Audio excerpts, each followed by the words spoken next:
The fishermen were surrounded by streams and lakes full of hungry fish. They met regularly to discuss the call to fish, the abundance of fish, and the thrill of catching fish. They got excited about fishing. Someone suggested that they needed a philosophy of fishing, so they carefully defined and redefined fishing. They also developed fishing strategies and tactics. They began research studies and attended conferences on fishing. Some traveled to faraway places to study different kinds of fish with different habits. A few even got doctorates in fishology. But no one had yet gone fishing. So a committee was formed to send out fishermen. As prospective fishing places outnumbered fishermen, the committee needed to determine priorities. A priority list of fishing places was posted on bulletin boards in all the fellowship halls, but still no one was fishing. A survey was launched to find out why. Most didn't answer the survey, but from those who did, it was discovered that some felt called to study fish, a few to furnish fishing equipment, and several to go around encouraging the fishermen. With so many important meetings, conferences, and seminars, they just simply didn't have time to fish. Now, Jake was a newcomer to the Fishermen's Fellowship. After one stirring meeting of the fellowship, he went fishing and caught a large fish. At the next meeting, he told his story and was honored for his catch. He was told that he had a special gift of fishing. He was then scheduled to speak at all the fellowship chapters and tell everyone how he did it. With all the speaking invitations and his election to the board of directors, Jake no longer had time to go fishing.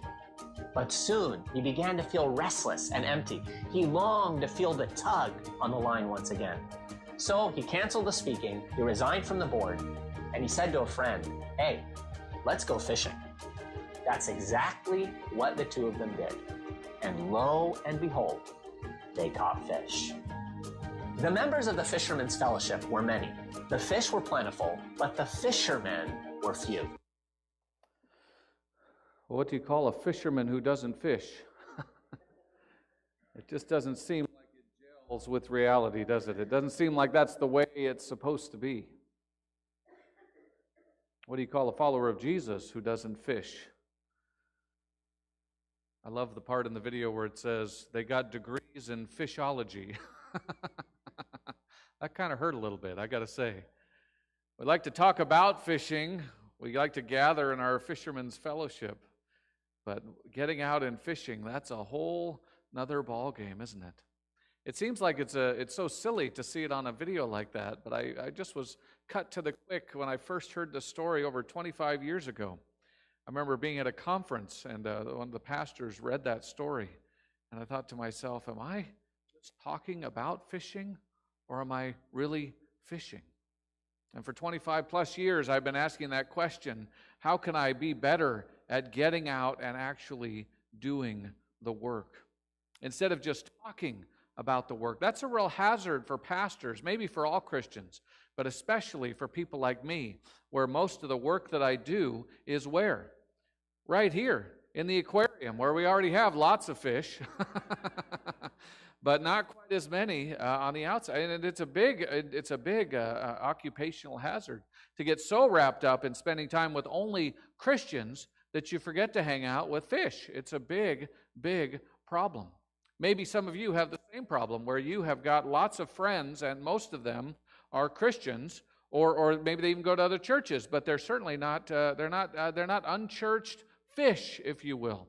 Now, of course, we're all fish in some way. We flop around and stink quite a bit, so I get it.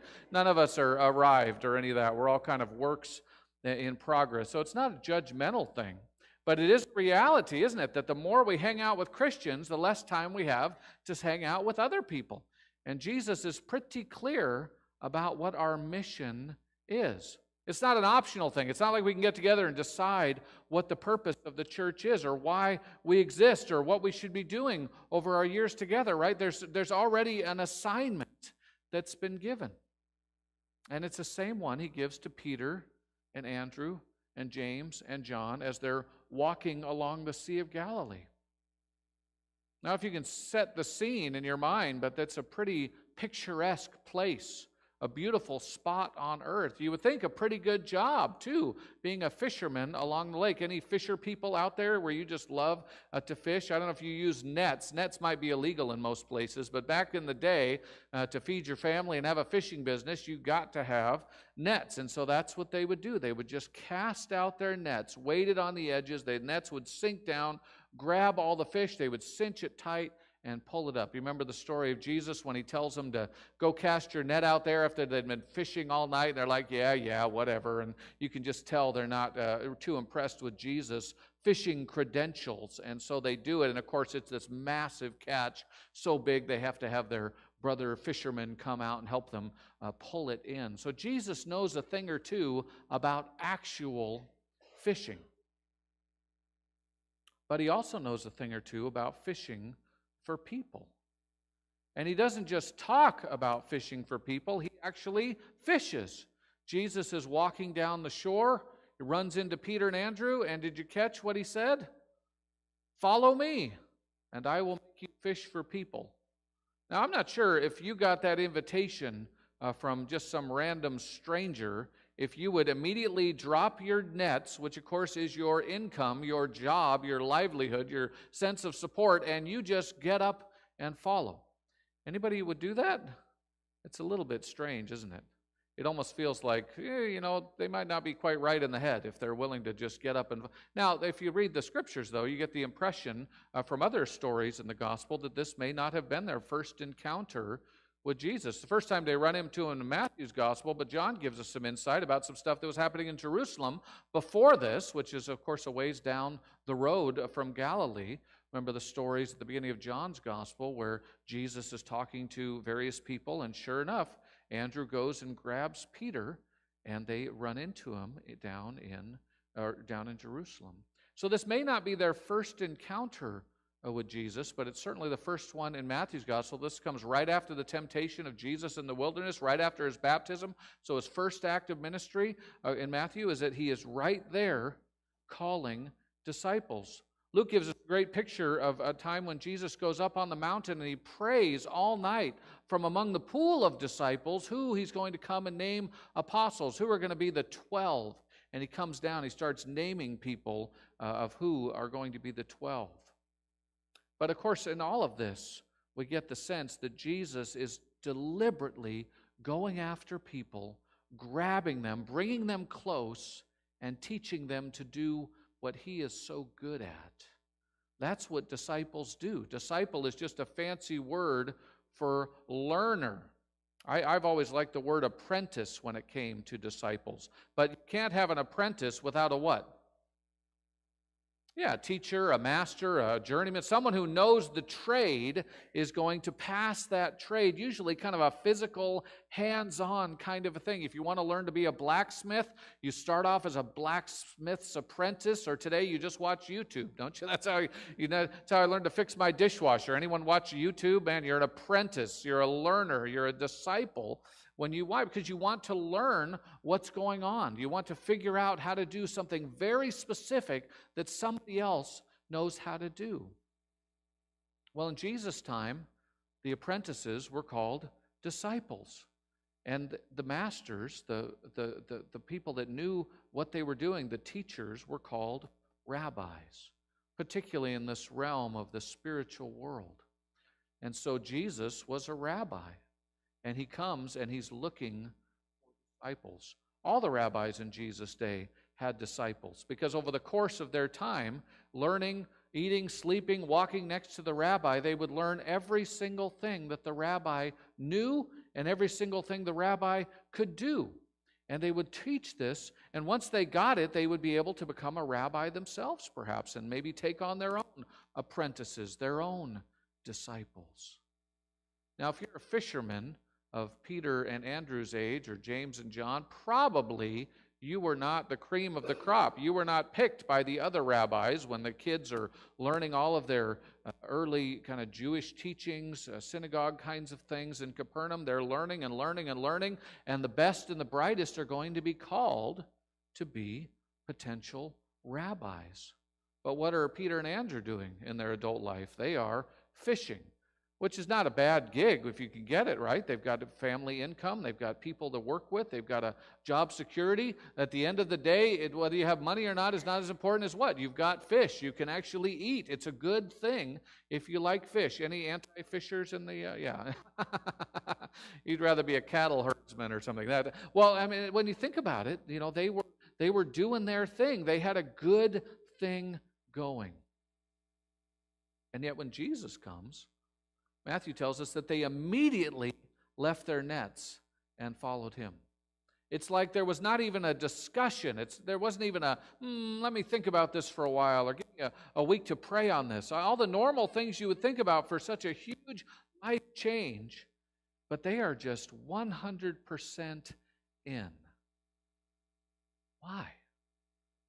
I mean, it could have been because it's just such an incredible honor when a rabbi asks you to serve. I mean, it'd be like if the President of the United States called you and said, hey, I've got this special task for you, or whatever. You know, it'd just be a huge honor to serve your country in some manner, and be a huge honor to be called by a rabbi. But remember, this is early in Jesus' ministry, so you wonder, do they even know what's going on? And they've just jumped right on board. There must have been something so special, something so powerful about being in Jesus' presence that they didn't even need to think about it. They just jumped at the opportunity. It was like they had won the lotto or something, and they were not going to let that card go anywhere, but in a plastic bag, in the freezer, whatever you do, you know, to keep track of your $1 million lottery ticket. They wanted to make sure they got quickly into where they needed to be. Now, how about us? Are we that eager to jump on the bandwagon? I mean, some of you have been at this a long time, right? If you've been at St. John's a while, if you've been in the faith for a while, you know that you've just been chugging away. You've been doing your thing. But do you remember back when you first embraced this particular calling? Maybe you grew up in the church, and so you don't really know when was the time that you said, yes, I am in, where the immediately applied to you. And one of the problems I think that video highlighted for me was that the longer we talk about fishing but don't fish, the easier it gets to do that. So in some ways, it's a liability for those of us that have been in the church a long time. We get comfortable with a level of fishology and fish discussions and fish books and fish studies without actually getting out the door. Did you notice who actually did the fishing in that video? It was a brand new convert who came in and was so excited about fishing that he did the incredible. He actually went out and fished, and we actually see that in the church as well. People that are new to faith are the best evangelists. And one of the kind of damning things in that video is when they say, you have the gift of fishing. Did you catch that? As if all of us are not called to do the exact same thing, but when we're kind of feeling like we'd rather talk than fish, sometimes we see people that are actually doing the fishing, and we kind of raise them up and we say, wow, you've got it. You are special. And they are special. They're like unicorns, right? Because they can do what seems to be impossible to the rank and file, what seems challenging to those of us that have been in the faith a long time, to actually get out and fish. Now, I'm not pretending this is an easy thing. This is probably the most difficult of all of Jesus' commands. You know, loving people, well, that can be challenging on certain days, wouldn't you say? Feeding the poor, that's certainly no picnic, but it's a little bit easier. How many of you, well, you don't have to raise your hands, but think about this for a moment. Would you rather serve someone by giving them food, or tell them that Jesus has risen from the dead? Most Lutherans would say, without even blinking an eye, it would be the immediately of Matthew's gospel. Immediately, they would rather serve the poor. So if you would rather tell people about Jesus, you're probably not Lutheran. Or maybe you're just the kind of Lutheran that we need at St. John's. Because most of us are great at serving. Most of us are great at helping people in need. We love that. We eat that stuff for breakfast. That almost doesn't seem challenging, though when you think about it, it really is. And a lot of people find it very difficult, mainly because they don't know where to start You know, most people look at poverty and they say to themselves, oh man, what could I possibly do? I'm just a drop in the ocean. You know, there's no way that I could make it. But at St. John's, we don't have that mentality because we have people that actually do stuff that band together. And so if someone new says, oh, I really want to do that, they actually have a place to put that into practice, as opposed to just being alone somewhere and thinking, what can I do about the AIDS crisis, or what can I do about hunger, or kids that don't have or whatever. You know, it seems impossible to most, but for whatever reason, in our culture, would you agree, there's a sense that we can serve the poor. And in fact, I would put our percentage of people that serve at St. John up against any church in the country. I'd say we're probably better than most at getting out there and doing the stuff. But that is a different thing than fishing. In fact, in one of the versions of this story, they have a whole paragraph or two about people that are sent out to talk to the fish and tell them that they're okay in the lake and that they don't need to be caught. It's a little bit funny, you know, when you think about it. Or apologizing to the fish about all the bad fishermen that have been out there over the years.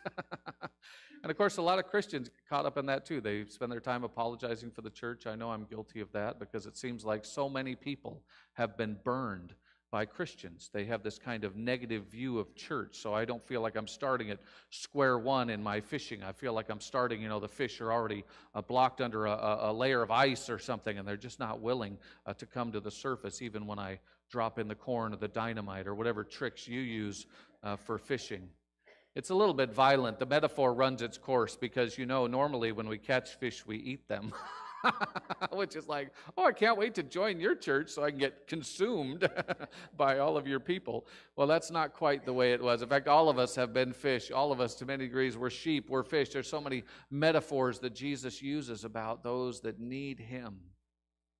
But this fishing one is fascinating to me because it's one that would be totally understood. It would be completely fathomable to Peter and John and James and Andrew. This was their life. They knew it better than anyone. They were professional fishermen. So when Jesus changes their family business from fishing to being fishers of men, fishers of people, he has a context where they can understand it. Now, if you're not a fisher person, then maybe you don't get all of the things that Jesus is calling Peter and James and John. And you may not understand what he's actually asking of them. Well, we're smart enough to know the basics of fishing, wouldn't you say? I mean, even in that silly story where most of the fishermen were using fishing rods and lines and hooks and all that, as opposed to nets as they would have used. We get the idea of fishing. But if you translate that into people, all of a sudden we have this immediate reaction. At least I do. I think, ooh, you know, I don't want to force anyone to do anything. I don't want to force my views on other people. I don't want to make people uncomfortable. That was my I don't want to make people uncomfortable voice. Did you like that? Anybody resonate with that? Does your blood pressure just get a little bit charged when you think that you have to have a difficult conversation with someone? Now, when Peter and Andrew heard the word about being fishers for people, do you think they thought, oh, that's so difficult? I don't think so. I think they thought, well, I get fishing. Okay, I can roll with this. We'll just figure it out as we go. But for whatever reason, when the dreaded word evangelism, sharing your faith, witnessing, whatever it might be, whenever that comes to the surface, it always feels like, I have to do something totally unnatural. Totally unfamiliar. And I suppose that's how a lot of things in the church were at first for some of us. Maybe the first time you took communion, maybe that felt a little bit weird. Or maybe the first time you prayed, that seemed a little bit, God, are you there? You know, I mean, maybe it just seemed a little bit off. And yet, for whatever reason, over time, those things just became more comfortable, more natural. I know for a lot of people, praying out loud, whoa, that's a big step to get through, or getting up and sharing in front of people. How terrifying is that for some of us? So there's a lot of steps along the way, things that we do that seemed weird at first, but then all of a sudden they seem as normal as anything. But this last rung, this last kind of step where Jesus says, I'm going to make you fish for people, for whatever reason, That just seems like a bridge too far in our culture, even among Christians in our country. We always joke, I love the joke, and I'll probably say it every week for the rest of my life, that on average, Lutherans invite their neighbors to church once every 27 years. Now, I know that's not true because some of you have come more recently and someone invited you, so it's certainly happening. But it's a joke because it feels true. It feels like we are good at so many things at St. John's, good at so many things across the church in North America, but there's some things that we have lost. An art, if you will, an ability, just the willingness to step out of ourselves and out of our comfort zones and say, Lord, use me however you would want. And I think for many of us, this is because we have a flawed view of fishing. Or maybe we were fished at times in ways that felt destructive or hurtful or not the best.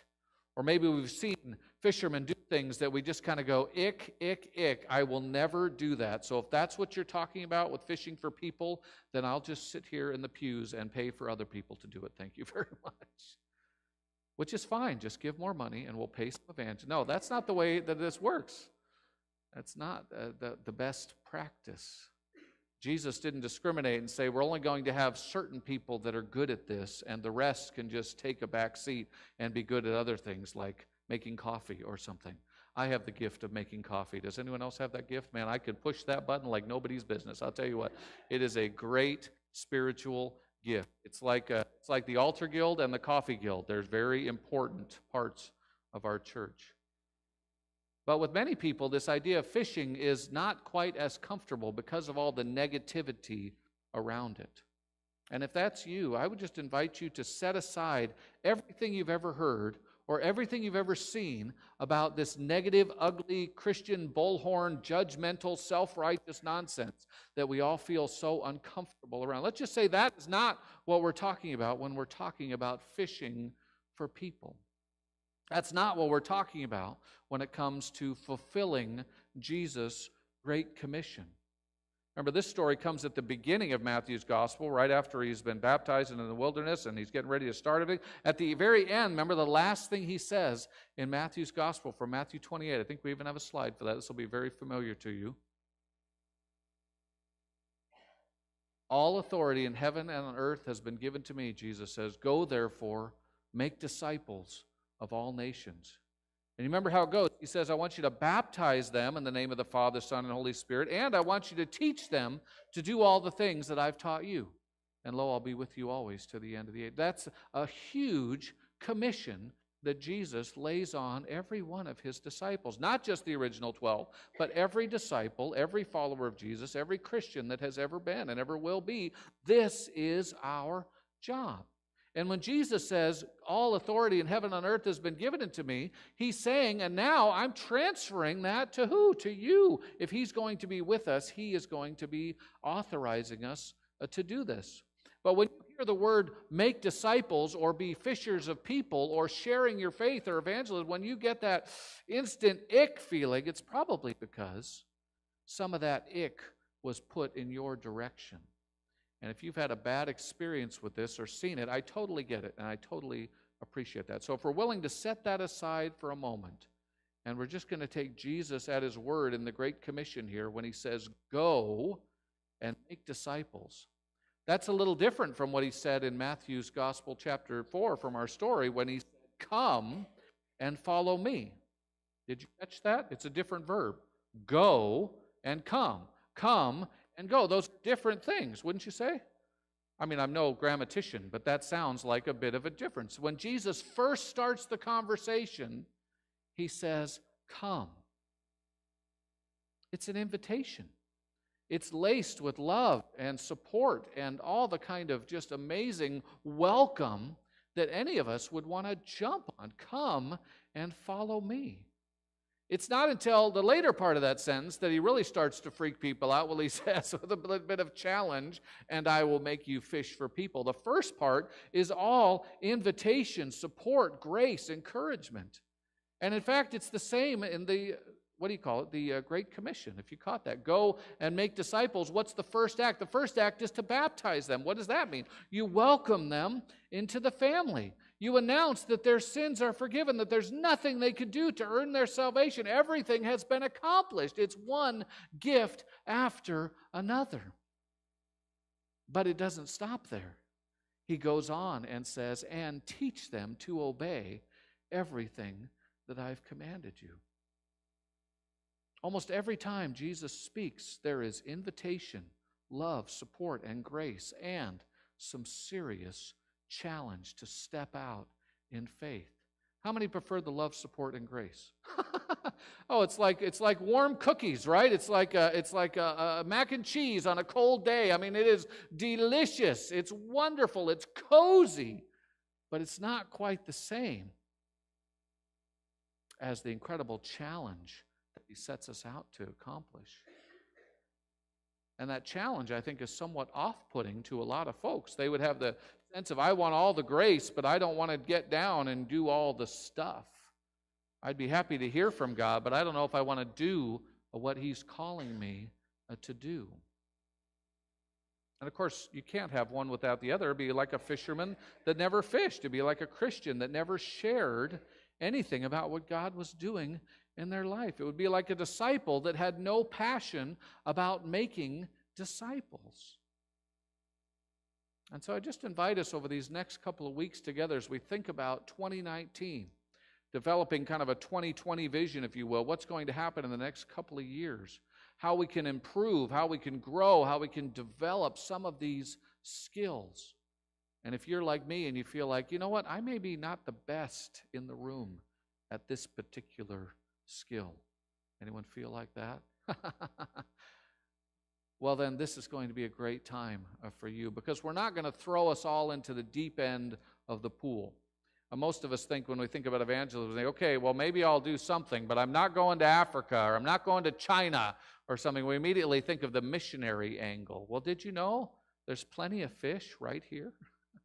Nothing against international missions. We've got to do it. That's part of our calling. Go and make disciples. Where? Of all the nations, Jesus says, right? Of all nations. That's a pretty big fishing pond that Jesus is talking about, the entire globe. So maybe if we were only spending all our energy locally, then that would be a new challenge. Okay, we'll care about the rest of the world. That's good. But for many of us, we'd almost rather do our missionary work by sending people across the globe than actually doing it here locally. So if you think a little bit about how you might actually accomplish this, we'll spend some time, I promise. We'll kind of ease into it, if you will. But there's one verse I'd just like us to think about as we close today from 1 Peter chapter 3. It's also a very challenging verse, but I love it. Peter writes to his people and he says, in your hearts sanctify Christ as Lord. Well, what is that? That is a loving connection that we've been talking about. But then he turns up the heat. He says, always be ready to make your defense to anyone who demands from you an accounting for the hope that is in you. Yet do it with gentleness and reverence.